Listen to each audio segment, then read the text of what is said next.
Manthathe elithuba ndizibulisele. Igama lam ndinguAvuyile intombi yakwaJohn. Senamkela kwinkqubo yethu ethi amasiko nezithethe. Sincokola ngesintu. Kodwa ngizonsundu nguJola umphamomo uqengema inkomo sobomvu uthole lomthwakazi owathi negama ke libele ngingqina ukuba ndilimpondomse ndikumajola yami. Kodwa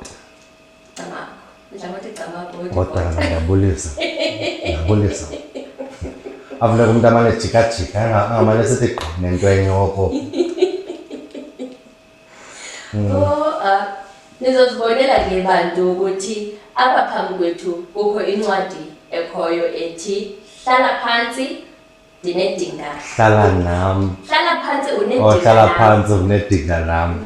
Hlala phansi unedinga nam. Ngiyaqolweni bantu bakuthi. Le ncwadi ke ikube siza kuncokola nombhali wayo. Umbhali wayo ngiyamkhumbula pha kwesasiqendu. Ayisesina isiqendu samalungelo otata ebantwaneni. Isiqendu samalungelo otata ongatshadanga. Otata ongatshadanga. Mama womntana. Umarhadebe, uBhungane, uMthimkhulu, Ngelengele, uMafuza Fulele okwelifu lemvula, uMashwabada oshwabada inkomo nempondo zazo, inzipho zemnyama ngoqhayiyana. Sawube sincokola naye ke uMarhadebe. Yabona wazi bathothi. Njengoba besenzile ke nakuMandlela asikwazanga uba naye uMarhadebe apha nathi. Ngolo hlobo ke ndithi sizobe sincokola ngolomhlobo ukhoyo wangokusawuthi intoni technology. Mhlawumbe sincokola naye ngetechnology. Ayo technology. Kodwa ke siyawube sincokola naye ngoZoom sokwenza ngoZoom bethunani. Uzobe busy esijijuri bekhangela indlela yothetha kahle lento le. Sobe sincokola noMarhadebe ngoZoom meeting. Izani ke sinqweme. Masiyongena emxholweni. Amasiko nezithethe. Saba ngabelungu kusenina mzontsonto. Yizani sinqweme zekuthi qwenge. Naba abantwana bethu bejikilela amasiko abo sijongile. Iqhawuke phi na imbeleko msikaPhandla? Ingaba siyavuma ukuba ukufa kusembizeni? Abakhuliswa sithi na sibaguqule bafane noondlebe ezikhanyilanga? Ayisithi na abathi kubo inkcubeko nempucuko kukusikhupha ngembumlo ucondobe uxelo medem? Singabanyola na sibakhombe ngomnwe sithi ngabo abazenze unompucuko? Khawukhangele, nantso intombi emnyama iziqhayisa igaxele ilokhwe emhlophe kuba kaloku iyatshata. Wakhe amaxhaka umyeni ecaleni uzingca ngeblack tie. Wayedibana nayo phi? Zayaphi na imini ezimnandi zemidudu sibhiyoza sonwabile ngesintu singabantu? Masibulise Marhadebe.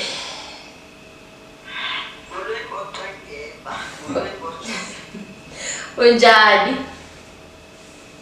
Hayi lokho siyacenga. Akukukhalaza. Hayi. Njani na? Hayi siyaphila nathi. Hayi nokho.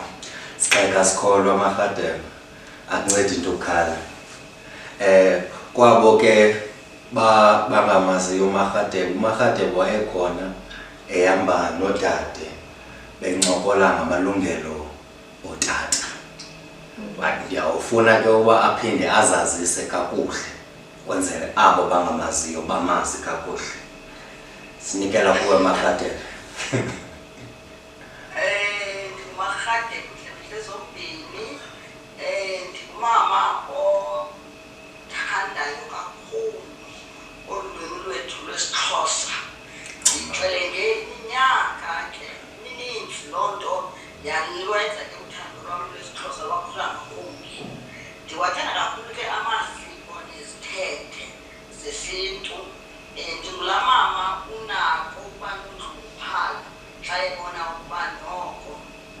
ndiyawatyeshela kanti nolwimi olwethu sithande ukuba ngathi siyakufulathela. Ndim ke lowo. Makho. Wambiza ngomamgcina yayindim nomamgcina. Oh, nomamgcina, kwakho nomamgcina. Siyavuya ukwazi Makgadebe, siyavuya uphinda sibe nawe apha kwinkqubo le yethu yamasiko nezithethe. Namhlanje ke uzothetha. Makgadebe ke simbizile uba aphinde abe naye. Sithe sawuva uba ubhale incwadi yesiXhosa. Saqonda kufanele nje sikhe sithethe naye khona ukuze azofundisa abantu bethu bazolwazi ulwimi olu lwabo. Kuba kaloku uMakgadebe besikhe satsho sathi ungumfundisi ntsapho wesiXhosa. Makho. Esicela ke Makgadebe ukhe usicacisele ngale ncwadi yakho. Ithi incwadi le kaMakgadebe nansi. Ithi hlala phansi unedinga nam. Yamabali amafutshane. Khasicacisele ke Makgadebe ngale ncwadi. Yintoni ekwenze uba ubhale le ncwadi yala mabali? Inkosi, ukubhala khona kwakusoloko kusengcingeni. Ndangumntu onomnqweno wokokuba xa ndithe ndahlala phantsi ndijonge eli khondo lokubhala, ngoba ndaye ndaqaphela ngoku ndandingumfundi zazithandwa izincoko endizibhalileyo. Ngaphezu koko ke kulo mama lusapho lwababhali. Kwincwadi yeZaci namaXhalo akhona phakazi wam onguZora Futshane. Ndaye ndabona ukuba ndikekelele kweli cala lam lo mama. Uqala kwam ke ukubhala la mabali ndiye ndakhawuleziswa yinto yokokuba ndaye ndaxelenga kwisikolo sabantu bebala. Ndicelwe ke phofu uba ndizokuqala isiXhosa kwesaa sikolo kuba uninzi lwabantwana ababefunda phaa babengamaXhosa, kwaye ke ulwimi lweenkobe olwalusetyenziswa phaa yayisisiNgesi kunye nesiBhulu. Abantwana bethu ke babekhetha olu lwimi lwesiNgesi. Lubabetha ke kwiziphumo xa bekwibanga le-12. Babephumela kakuhle zonke izinto baxhwalele ke apha esiNgesini. Ndiyaziqonda ndiyabona uba mayizise isiXhosa sifunde. Ndifike ke phaa kukho i-period yokufunda, reading period utsho ngesiNgesi. Kwaye kungakho le ncwadi enye kwesaa sikolo yesiXhosa. Ndinabantwana bakagrade 8. Siqale kwagrade 8. Ndafumanisa ke ayeza ke kum abantwana ngabantwana beklasi yam xa i-reading period yapha bafike apho ncwadi. Kwiveki yokuqala ndaye ndacinga ndaqonda uba nalithuba lokuba mandibhale. Ndacela kapha eklasini uba akho bantwana bakwazi uzoba na. Wakhona umfundi phaa owayodwa uRoodboom. Imizobo yakhe yacaca ngemini yokuqala wazoba inqwelontaka entle nesikhululo sayo. Yaba libali lam lokuqala ke ndilibhalayo elo. Ndabhala eli bali lithi lilapho ke encwadini. Eli bali lithi ndiyeza ndiza kukuthatha.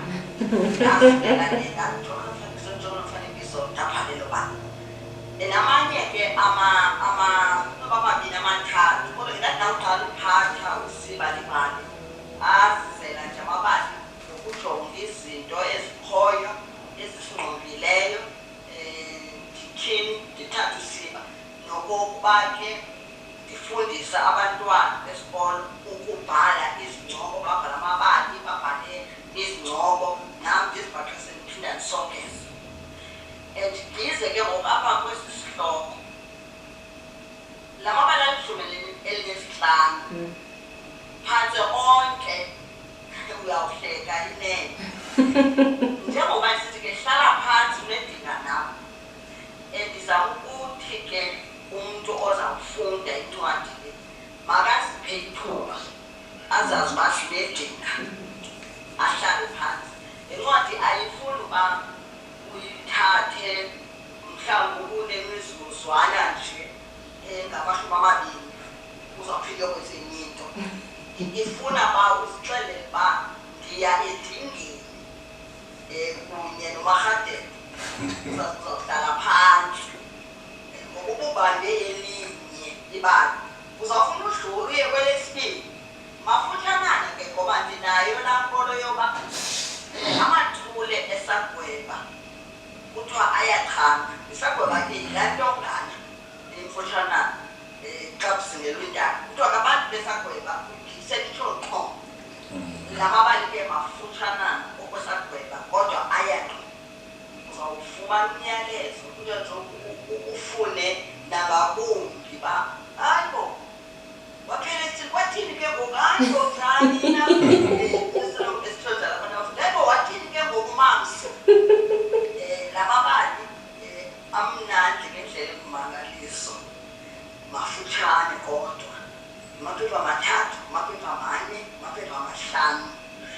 Ndibe nethamsanqa ke lokokuba kuthi apha eKapa kanti kukho inkxaso ekhoyo enikwa abantu abangababhali okokuqala.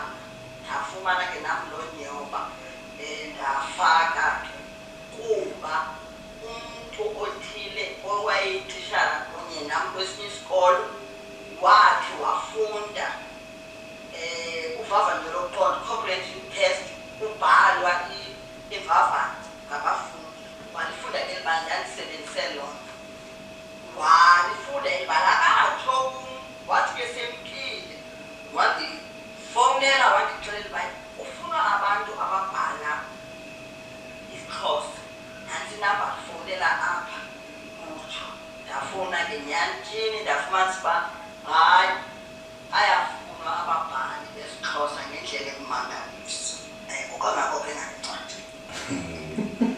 Enzawubuza Marhadebe mna ukuba but uye wangena kancinci kule nto le benzayibuza. Enzawubuza ukuba ababhali abaninzi baye babhale ibali eli-1 beyincwadi yonke. Wena ucingiswe yintoni ukuba mawusolo uyenza ibe ngamabali amafutshane kwaye usazawukhe ugqithele na kuloo mabali uphinde ubeke enye yesibini na incwadi? Ndiyayiva ndithetha kuba ke ndingumntu obesenza kunye nabantwana besikolo ndaye ndaqaphela uba abantu abaninzi bayonqena ufunda.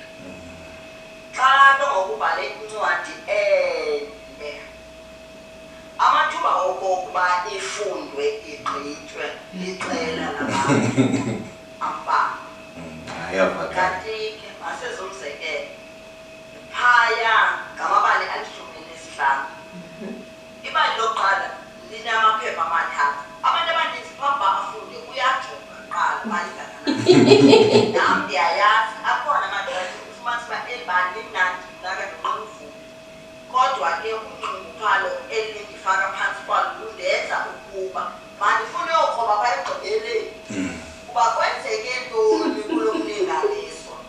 Ndithi ndiyawukroba ndifumanisa uba usekhona hayi ke umdla wam wofunda kuhle.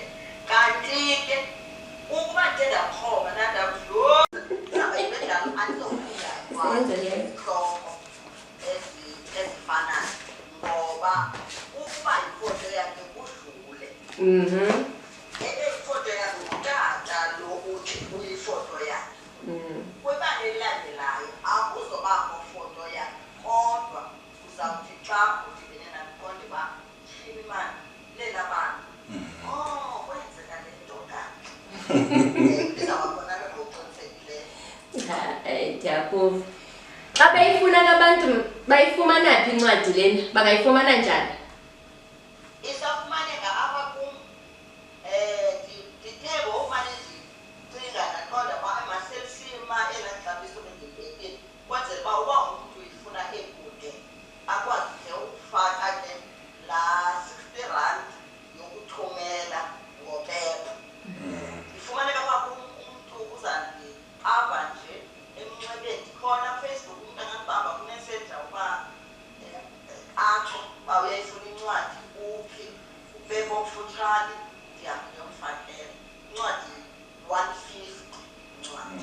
Okay, kodwa nathi ke Magadebe siyawuzibeka inamba zakho apha kwenzela babakwazi nokufumana xa befuna incwadi. Enza lula beninze lula. Bengikhe Uthini Magadebe? Bengikhe ndakubona naku-TikTok. Loo nto ithetha uba nabalandeli baka-TikTok bangakufumana phaa ku-TikTok. Bangakufumana ku-TikTok. Kodwa bendingekafaki ndifake incwadi ngenxa yento zokuxakeka nje. Ndizawuphinda ndizifake ndifaka incwadi. So lilonke kwafuneka sifake kwaneka-Facebook yakho into kwalapha ezantsi neka-TikTok kwenzela ufumaneke lula noko. Njalo ndiyabulela. Incwadi lena ke Magadebe xa unothetha ungathi abantu abangabazali abanabantwana bangakwazi ukufundela abantwana babo incwadi lena xa belala siphume kulaa nto yoba ndifundele umntanam amabali esilungu. Ndiyakwazi ufundela umntanam ibali kula mabali alapha encwadini. Ukuba umzali uyifundile angawakhetha amabali. Lapho namabali phaa azothi noba ufundele umntwana mamele alala. Ndiyeza kodwa ke nencwadi yabo abancinci ndinayo incwadi noko aba mhlawumbi masithi ukusukela kwiminyaka 8 ukuya kwiminyaka 12. Ndinawo ibali phaa. Ndinayo incwadi phaa eneziqendwana ngobomi babantwana bangamawele anothi umntu ayifunde. Le noko umntu angayifundela apha sebethetha indlu. Ewe, ukufundela umntwana xa ezawulala kubalulekile, kodwa ke nokufunda kuhlelile. Ukufunda kulola ingqondo. Ukufunda kulola isakhono sokuphulaphula.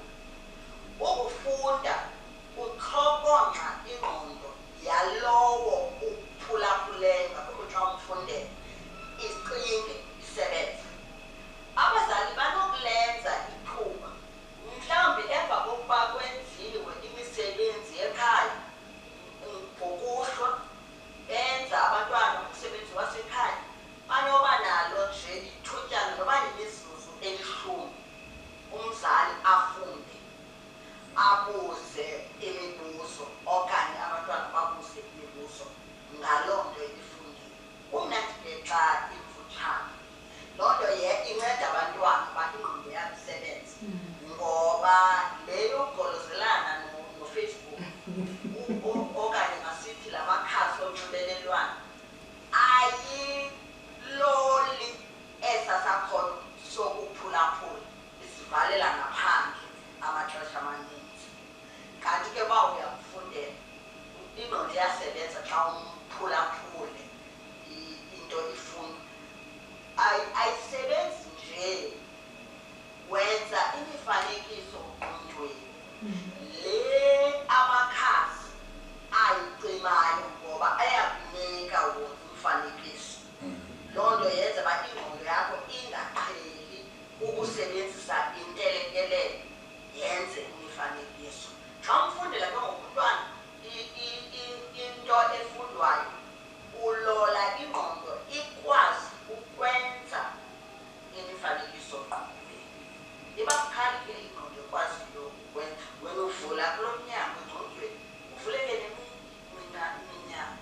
Umntana ofundayo nomntana ofundelwayo aphulaphule kuyahluka xa efika esikolweni.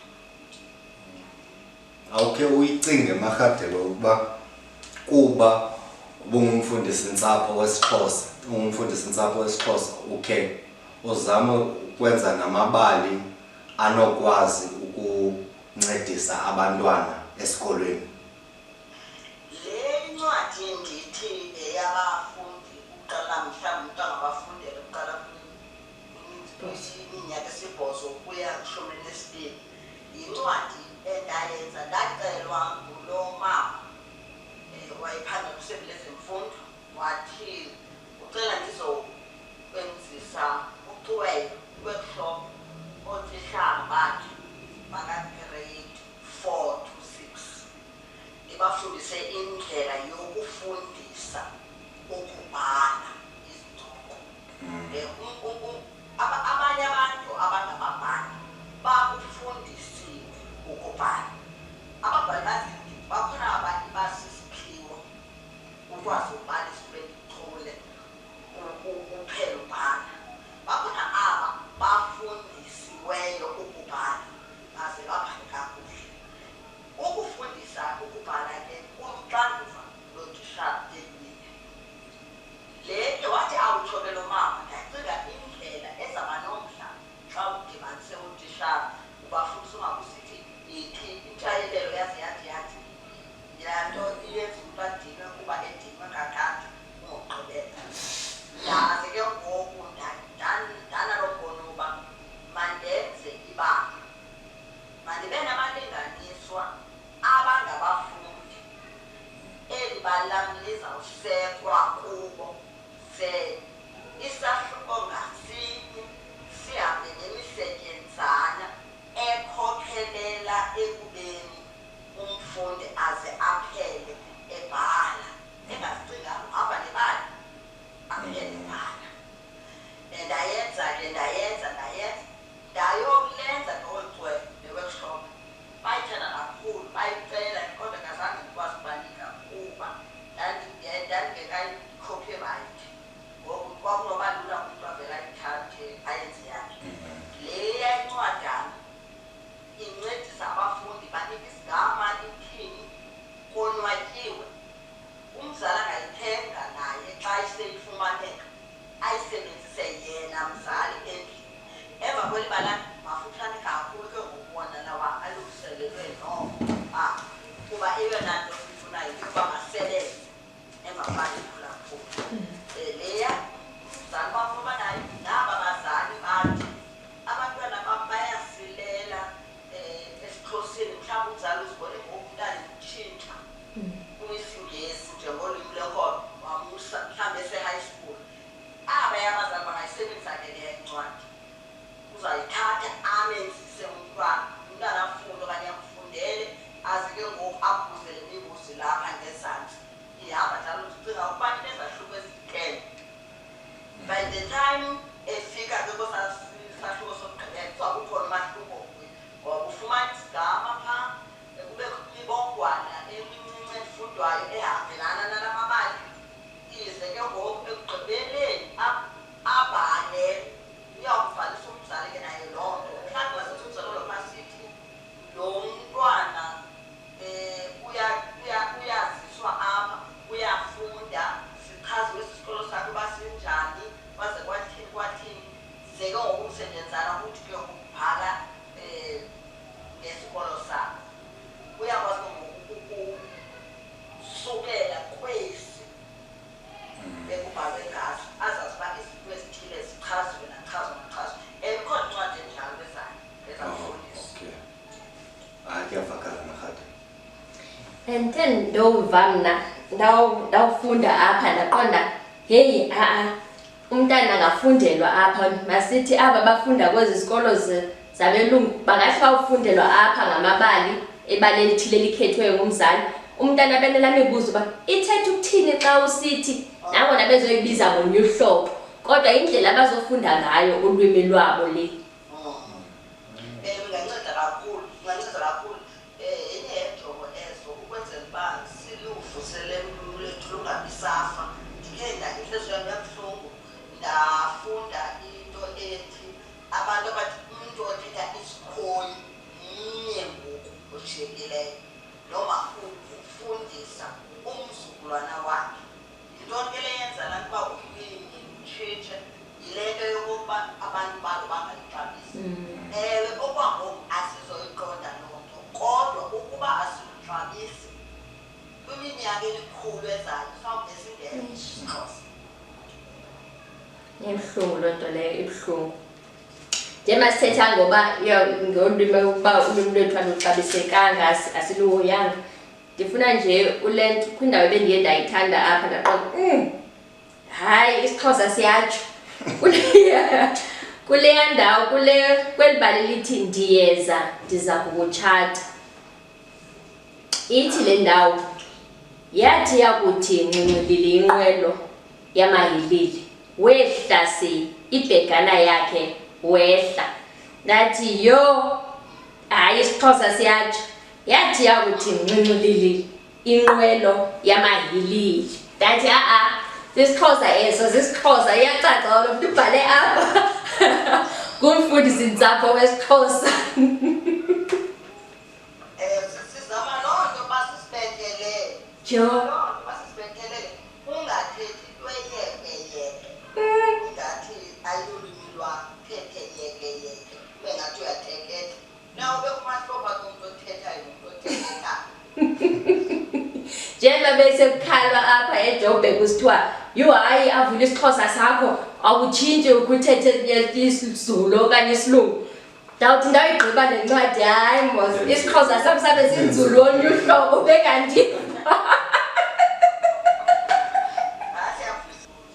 Kwanda baliwa mthatha baba ngaso sosibini ngoba le nkqubo yenu nam ndawuthi ndaziwe ifikelele kwinani labalandeli abaninzi abawuthi bandaziwe ukusukela namhlanje ngoba ndiyanibona le nkqubo yenu inabalandeli abangamawaka ndisemawakeni ndithethukutsho alingxamanga ndisithi amawaka engafikile ekhulwini.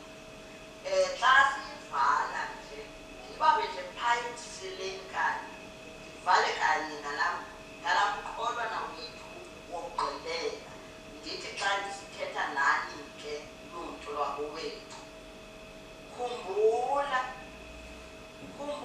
mzontsundu ixesha lilethu. Khumbula mzontsundu eli ixesha lelethu.